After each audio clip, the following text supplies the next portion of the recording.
Hello, actually it was automatically shut down. In fact, audio actually automatically shut down by my, in fact, cell phone. So I'm going to continue with this idea of language autonomy and language organ. Do we have something like organ? I was talking about the liver and I was talking about, let's say, the lungs, etc. Well, there are two types of organs I am going to follow to say. There are physical organs, like what? Organs of sight, organs of hearing. Well, okay. Similarly, we have the respiratory system as a kind of organ, like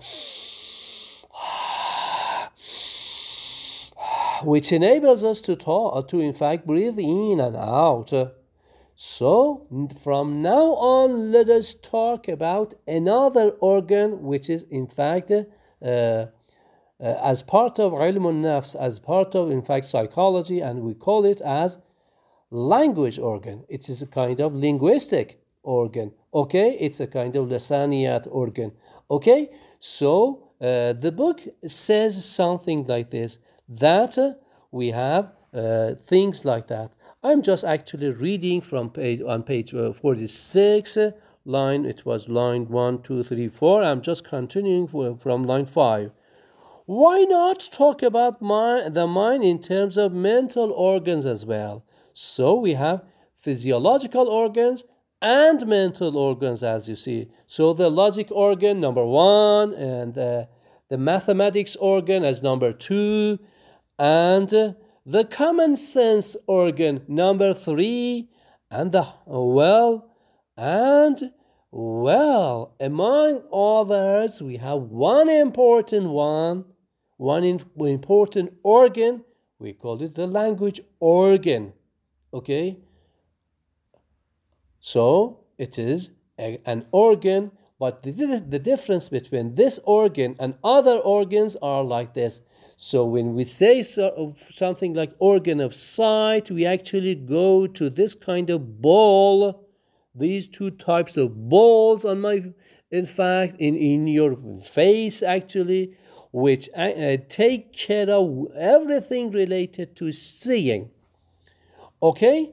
Similarly, we say that there's something like the mind, and the mind has got different kinds of organs, and one good organ we are students of. We are students of language organ. Okay? So this is what we want to say. So as you see it today, we are going to talk about first language acquisition. Okay, we are moving from the original Chomskyan ideas of language to the new conception, the new, in fact, idea of how actually human beings develop first language. Okay, how human babies actually develop first language. This is important. Okay, from now on, from this chapter, from this page on, we are going to talk about first language acquisition. Why? We are going to be teachers of English, and many of us are actually teaching English. So we want to understand, look at me, the second language. In order for you to understand that, you have to understand your first language, okay, or human beings' first language. Okay, so I am done with this, in fact, page that you see on my, in fact, shasha, and I want to go to continue with the materials. If you actually go down this paragraph, somewhere in it, almost in the middle of it, it says something like this, which is nice. The paragraph the line beginning with page 36. Well, maybe I should count the number of the lines. Now line 1, 2, 3, 4, 5, 6, 7, 8, 9, 10, 11, 12, 13, line 14. Paragraph beginning with in some way, line 14 says, well, the study of language falls naturally within the human biology, as Chomsky comes to say. So, linguistics is part of human biology, okay, according to Chomsky. So, you have to understand something like this. The next paragraph, on page 46, if you actually go down this page, 46, 2 lines to the bottom, this is important. Well, I'm going to read this line for you. The language faculty is concerned with an attribute that all people possess. We don't look at the race. We don't look at the nationality. We don't look at whether you're Iraqi or American. We don't look at you whether you are an Arab or a Kurd.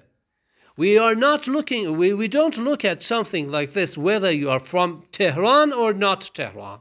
You are from Baghdad or not Baghdad, or from New York or not, or you are from, let's say, Africa or Asia. Well, why? We all humans have one thing, language. One thing, language. Okay? Some logicians earlier could come to say that something like this, could say something, الإنسان هو حيوان ناطق, حيوان ناطق. And they were right when they said something like this, that الإنسان هو حيوان ناطق. Well, this ناطق means something like the language faculty, which is part of, let's look at my hand, which is part of the mind, which is part of our nafs and part of the mukh. Okay, this is what we want to say. It's part of the mind and it's part of the, let's say, brain. Okay, so you actually can go and read the first lines of, in fact, page 47. Well, it is the same argument that we want to say that language is a kind of organ, mental organ. Okay?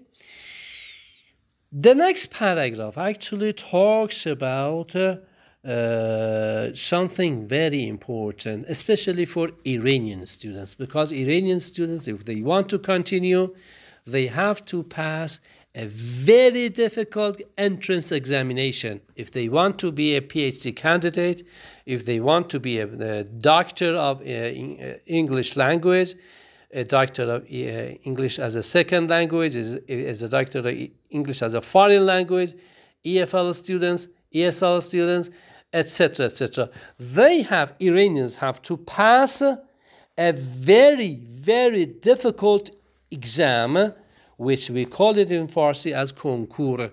Well, there's a big barrier in Iran. Actually, if you want to go to continue your education, to have a PhD, you have to pass this, in fact, qualification exam. If you are qualified, you can continue.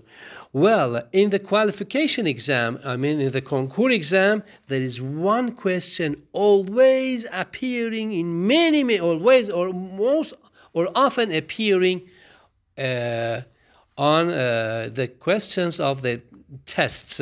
Okay, this is something like this. I'm going to read this line for you. Of course, you Iraqis and people from other countries who come to Iran can easily go and register for PhDs. Okay, but in Iran, but for Iranians, it is not something that you have.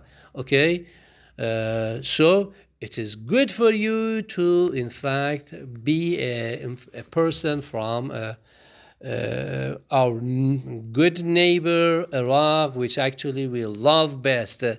Anyway, back to our discussion here. We have something like one thing that appears as a kind of question for the students of Iranian students when they want to, in fact, pass the course. Well, this says something like this paragraph, the new paragraph on page 48, the new paragraph on page 48, line 2, okay?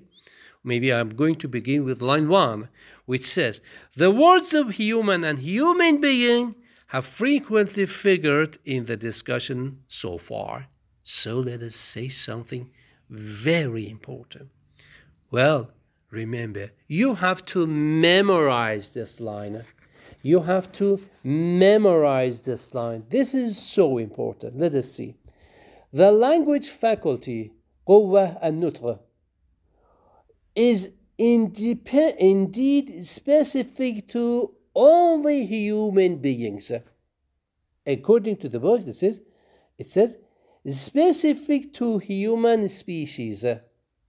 Okay, human species is this kind of human that we have around the world. Okay, whether they are black, whether they're white, any color. Okay, so this kind of, it is only humans that are able to talk. Animals are not. Animals are not. Okay, so remember, we call it something like this, that language faculty is indeed specific to human species. What does it mean? It means only and only human beings are able to talk. Full stop. Animals are not able. You remember our discussions that we had in the previous semester about origins of language and humans and animals and human language. We came to the conclusion that only humans are able to talk. Okay, all other, in fact, animals are not able to talk. You remember the different types of chimps we worked. Well, in this part of the book, actually, if you read this long paragraph on page 48, you see that, they are talking about animal language, whether they have language or not, and the conclusion is that, animals do not have language. Animals do not have language. It's only, as I told you, as I am going to repeat it once more, it is only language is specific to human species. For short, we say, let us go to the next paragraph. The beginning of the next paragraph says, the species specificity. So if they ask you what is the gist of Chomsky's idea of language, you come to say that language is specific to humans. Only humans are able to talk. Only human babies are in fact able to develop language. Only humans are able to develop second languages. Okay? Second language. So Chomsky says only humans for the first language and the second language. No difference. Okay?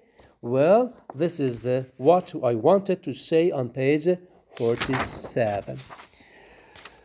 Going to page 48, actually, this is something that is good, but not in fact benefiting you as the students of EFL learners. We don't want to continue with all the things that Chomsky wants to say. Chomsky, about 20 years ago, came to say that there are two types of language faculty. This is outside your field. Okay, you don't need, in fact, to care about it. So, if you go just to page 48, you actually see that the paragraph begins with, in the 2000s, Chomsky has been developing a slightly different way of thinking of the language faculty. So, actually, he introduces these two types of language faculties as language faculty narrow and language faculty broad. So this is a kind of distinction only for linguists, us as linguists. Okay, you don't need it. So we are not going to work with these two paragraphs on page 48. So we are going to go to, in fact, say something like, as you say, al-aham fal-aham. Okay, al-aham fal-aham. What does it mean? This is not what we want to, in fact, deal with. So my next presentation goes on page 49 that I'm going to talk about shortly.